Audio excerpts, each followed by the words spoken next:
বিছানা থেকে নেমে হন্তদন্ত হয়ে সদর ঘরে আসলো।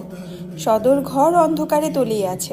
জানালা দিয়ে আসা ঈষৎ আলোয় পদ্মজা টের পেল একজন পুরুষের অবয়ব। সাথে সাথে সর্বাঙ্গ আষাঢ় হয়ে পড়ল, পা দুটি স্তব্ধ হয়ে গেল। পদ্মজা কাপা কণ্ঠে বলল, কে আপনি? খালি বাড়িতে কেন ঢুকেছেন? কোনো জবাব আসলো না। পদ্মজা অনুরোধ করে ভেজা কণ্ঠে বলল, বলুন না, কে আপনি? একটি ম্যাচের কাঠি জ্বলে উঠল। সেই আলোয় দুটি গভীর কালো চোখ বিভ্রম নিয়ে তাকিয়ে রইল পদ্মজার দিকে। শীতল স্পষ্ট কণ্ঠে চোখের মালিক বলল, আমির হাওলাদার। পদ্মজা পুরুষালী কণ্ঠটি শুনে আরও ভরকে গেল। রগে রগে বরফের ন্যায় ঠান্ডা শুকনো কিছু একটা দৌড়ে গেল। এক হাত দরজায় রেখে পদ্মজা আকুতি করে বলল, আপনি চলে যান, কেন এসেছেন?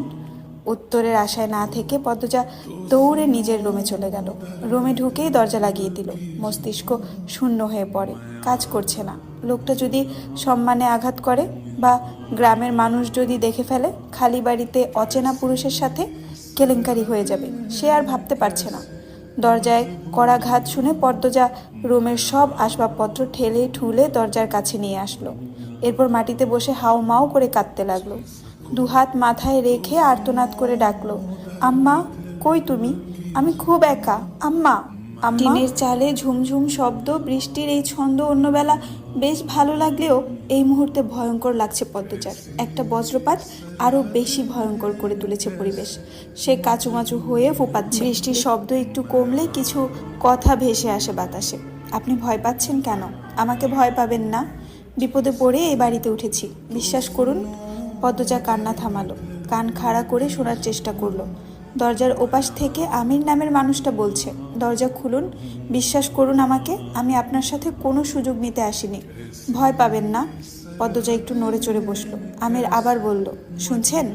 পদ্মজা ঢোক গিলে কথা বলার চেষ্টা করলো, কথা আসছে না। এরপর খ্যাক করে গলা পরিষ্কার করলো, বলল, আমি দরজা খুলবো না। ক্ষণকাল উত্তর আসলো না। এরপর আমির বলল, আচ্ছা, খুলতে হবে না, আপনি ভয় পাবেন না, প্লিজ, আপনি চলে যান। বৃষ্টি থামতে দিন, হঠাৎ বৃষ্টির জন্যই তো আপনার বাড়িতে ওঠা। আমার বৃষ্টিতে সমস্যা হয়। আমিরের মুখে স্পষ্ট শুদ্ধ ভাষা শুনে পদ্মজা বুঝলো লোকটা শিক্ষিত, কথাবার্তা শুনে ভালো মানুষ মনে হচ্ছে। তবুও সাবধানের মার নেই। সে দরজা খুলল না, বিছানায় গিয়ে বসলো। ভয়টা কমেছে। শুনছেন? পদ্মজা জবাব দিল, বলুন। আপনার নাম কি? ডাকনাম বলুন। পদ্মজা। সুন্দর নাম। আমার নাম জিজ্ঞাসা করবেন না? জানি।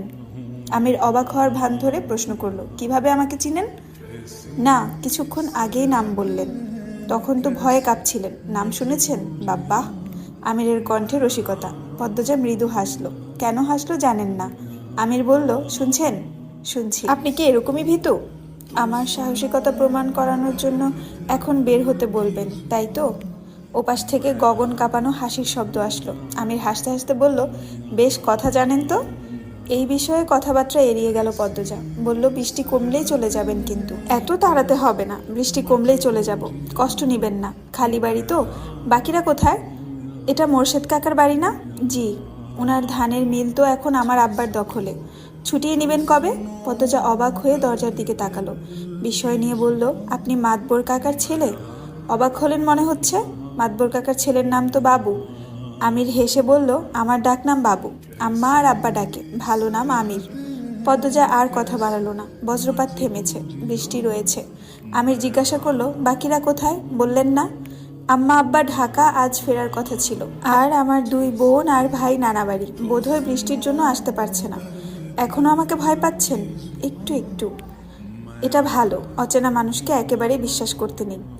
বাসন্তী ভ্যান থেকে নেমে সামনে এগোলো। মোর্শেদের বাড়িটা তিনি চেনেন না, তাই কোন দিকে যাবেন বুঝে উঠতে পারছেন না। এদিকে আকাশের অবস্থা ভালো না, রাস্তাঘাটেও মানুষ নেই, জড়ো হওয়া বইছে। আরও কিছুটা পথ হাঁটার পর আচমকা ঝড় শুরু হলো। তিনি দৌড়ে একটা বাড়িতে উঠলেন। রমিজ আলী বারান্দায় বসে হুক্কা টানছিল। সিল্কের শাড়ি পরনে, পেট উন্মুক্ত, লম্বা চুলের বেনুনিতে ধবধবে সাদা। বাসন্তীকে দেখে তিনি অবাক হয়ে এগিয়ে আসেন। বিস্ময়ে প্রশ্ন করেন, ক্যাডা আপনি? কারে চান? বাসন্তী কেঁপে উঠলেন। ঘাড় ঘুরিয়ে রমিজকে দেখে লম্বা করে হাসেন। বলেন, হুট কইরা মেঘখান আয়া পড়ল তো। তে আপনি কার বাড়িতে যাইতেছেন? মোর্শেদের বাড়ি। রমিজ আলী বিরক্তিকর ভাব নিয়ে সরে যান। ঘরের ভেতর থেকে চেয়ার এনে দেন। বলেন, মোর্শেদদার কি লাগেন আপনি? বাসন্তী চিন্তায় পড়েন। গ্রামের মানুষ তো জানে না তার আর মোর্শেদের সম্পর্ক। এখন জানানোটা কতটা যুক্তিসঙ্গত। সেকেন্ড কয়েক ভাবার পর যুক্তি মিলে গেল। গ্রামবাসীকে বলা উচিত, নয়তো সে তার অধিকার কখনো পাবে না। একমাত্র গ্রামবাসীই পারে তার জায়গাটা শক্ত করে দিতে। বাসন্তী রমিজ আলীর চোখের দিকে তাকিয়ে বলল, আমি তার বউ লাগি, প্রথম বউ। তার লগে আমার 20 বছরের সম্পর্ক। রমিজ আলীর চক্ষুদ্বয় যেন কৌটার থেকে বেরিয়ে আসতে চাইল। মেঘনা চাইতেই বৃষ্টি পাওয়ার মতো আনন্দ অনুভব করেন। তিনি প্রবল উৎসাহ নিয়ে বলেন, হ্যার পরের বউয়ে জানে না? থাহেন কই আপনি? রাধাপুর। লুকাইয়া রাখছিল বিয়া কইরা। হ, এখন মোর্শেদ আমারে তালাক দিতে চায়, আমার সাথে সংসার করতে চায় না। তাই আমি আমার অধিকার নেওয়ার জন্য আইছি। আমি তার বাড়িতে থাকবার চাই, আপনারা আমারে সাহায্য কইরেন। গ্রামবাসী ছাড়া মোর্শেদ আমারে জায়গা দিব না। রমিজ আলী প্রবল দৃষ্টি আর বজ্রপাতকে হাঁটিয়ে উঁচু স্বরে বললেন, আপনি জায়গা করে দেওয়ান আমার কাম, আপনি চিন্তা করেন না। মেঘটা কমতে দেন, এরপর খালি দেখেন কি হয়। বাসন্তীর চোখ মুখ জল করে উঠল। ভরসা পাওয়া গেল। রমিজ আলীর প্রতিশোধের নেশা পেয়েছে। মোর্শেদ তাকে কত কটু কথা বলেছে, অবজ্ঞা করেছে, অপমান করেছে। এইবার তার পালা, প্রতিটি অপমান ফিরিয়ে দিবেন বলে শপথ করেন। তিনি বাসন্তীকে ভরসা দিয়ে বলেন, আপনি বইয়া থাহেন, আমি আরও কয়েকজন লইয়া আইতাছি। রমিজ আলী খুশিতে গদগদ হয়ে বেরিয়ে যান। সৈয়দ রজব, মালেক, কামরুলকে নিয়ে ফিরেন। সবার হাতে ছাতা। কামরুল আটপাড়া এলাকার মেম্বার। গ্রামে কোনো অনাচার হলে তা দেখার দায়িত্ব তার। তাই তিনি মাথার উপর বজ্রপাত ঝড় নিয়েই ছুটে আসেন। পদ্মজা উসখুস করছে, টয়লেটে যাওয়ার প্রয়োজন। প্রস্রাবের বেগ বাড়ছে। এভাবে আর কতক্ষণ থাকা যায়? সাহসও পাচ্ছে না বের হওয়ার। রুমে পায়চারি করলো। কিছুক্ষণ চোখ বন্ধ করে জোরে জোরে নিঃশ্বাস নিল। এরপর কাঁচি কোমরে গুজে নিল। আয়তুল কুরসি পরে বুকে ফু দিল। তারপর দরজা খুলল। আচমকা দরজা খোলার আওয়াজ শুনে আমির চমকে তাকালো। আকাশ থেকে কালো মেঘের ভাব কেটে গেছে অনেকটা। সন্ধ্যার আজান পড়েছে। সালোয়ার কামিজ পরা পদ্মজাকে দেখে মুহূর্তে হৃদস্পন্দন থেমে গেল তার। পদ্মজা ওড়না টেনে নিল নাক অব্দি। এরপর কাপা পায়ে আমিরের পাশ কাটালো। আমিরের চোখ স্থির, নিঃশ্বাস এলোমেলো, ঠোঁট শুকিয়ে কাট। পদ্মজা যখন ফিরছিল রুমে, তখন আমির ডাকলো, পদ্মজা। পদ্মজা দাঁড়ালো। মানুষটা খারাপ হলে এতক্ষণে আক্রমণ করত। যেহেতু করেনি, মানুষটার উদ্দেশ্য খারাপ না, তাই দাঁড়ালো। তবে ঘাড় ঘুরিয়ে তাকালো না। আমিরের গায়ে স্যান্ডো গেঞ্জি পরা, শার্ট ভিজে গেছে, তাই বারান্দার দড়িতে রেখেছে, বাতাসে শুকোতে। আমির বলল, অলন্দপুরে এমন রূপবতী আছে জানতাম না। পদ্মজা লজ্জা পেল, বিব্রত বোধও করল। বৃষ্টি প্রায় কমে এসেছে। পদ্মজা বলল, আপনি এবার আসুন, কেউ দেখলে খারাপ ভাববে। যেতে তো ইচ্ছে করছে না। লোকটা বলে কি?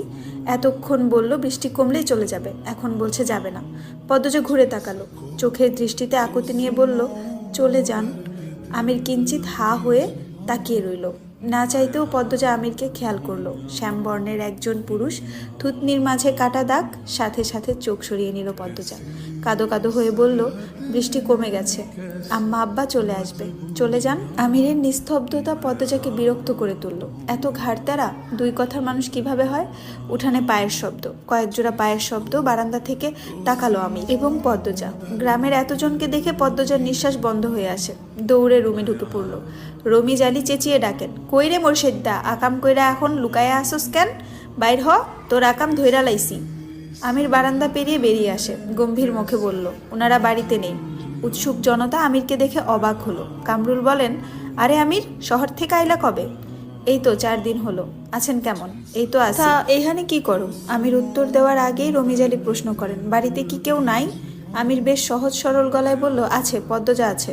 উপস্থিত 5-6 জন তীক্ষ্ণ চোখে তাকালো। সবার দৃষ্টি দেখে আমির বুঝলো সে কত বড় ভুল করে ফেললো। তাহলে পদ্মজা এটারই ভয় পাচ্ছিল। আমির দড়ি থেকে শার্ট নিয়ে দ্রুত পড়ল। এরপর কৈফিয়ত স্বরে বলল, আপনারা যা ভাবছেন তা নয়। বাড়ি ফিরছিলাম, বৃষ্টি নামে, তাই এই বাড়িতে উঠে পড়ি। বাড়িতে কেউ নাই জানলে। আমির কথা শেষ করতে পারল না। রমিজ আলী চেঁচিয়ে আশেপাশের বাড়ির সব মানুষদের ডাকা